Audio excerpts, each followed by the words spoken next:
আপনার স্ত্রীকে রমণীয় মর্যাদা দিন, বিনিময়ে তিনি আপনাকে রাজার মর্যাদা পাবেন।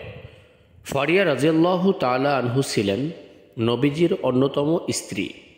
তিনি কিছুটা খাটো ছিলেন, ফলে উটের পিঠে আরোহণ করতে কষ্ট হতো। তাই রাসূল সাল্লাল্লাহু আলাইহি ওয়াসাল্লাম তাকে সাহায্য করার জন্য নিজের হাঁটু পেতে দিতেন।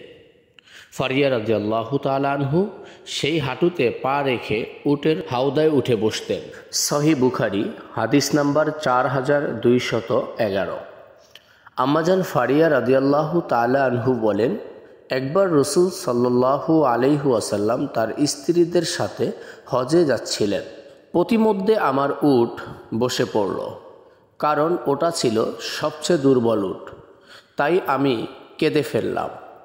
নবী সাল্লাল্লাহু আলাইহি ওয়াসাল্লাম আমার কাছে আসলেন আর আমার চোখের জল নিজের জামা ও হাত দিয়ে মুছে দিলেন। মুনসাদে আহমদ অধ্যায় 6 হাদিস নাম্বার 337।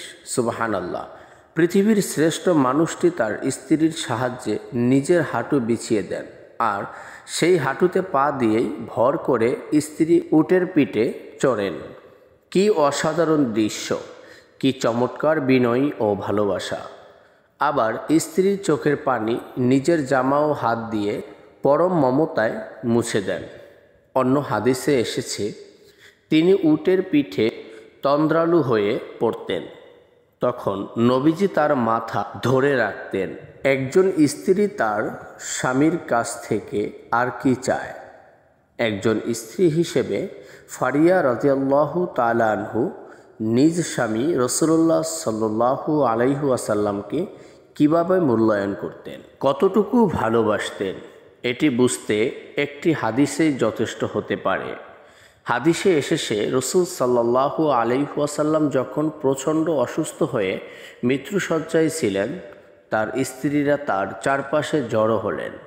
তখন সাফিয়া রাদিয়াল্লাহু তাআলা আনহু বলেন, হে আল্লাহর রাসূল, আল্লাহর শপথ, আপনার জায়গায় যদি আমি থাকতে পারতাম, অর্থাৎ আপনার কষ্টটা আপনার না হয়ে যদি আমার হতো।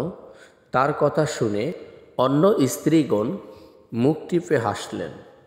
রাসূল সাল্লাল্লাহু আলাইহি ওয়াসাল্লাম তাদেরকে দেখে ফেললেন এবং বললেন, তোমাদের মুখ ধুয়ে ফেলো। তারা বলল, হে আল্লাহর রাসূল, কেন? তিনি জবাবে বললেন, কারণ তোমরা তাকে বিদ্রূপ করেছ। আল্লাহর শপথ, সে সত্য বলেছে।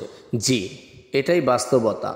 জ্ঞানীরা বলে, নারীদের আপনি যতটুকু ভালোবাসা ও সম্মান দিবেন, সে বিনিময়ে তার চেয়ে বেশি ভালোবাসা ও সম্মান ফিরিয়ে দিবে।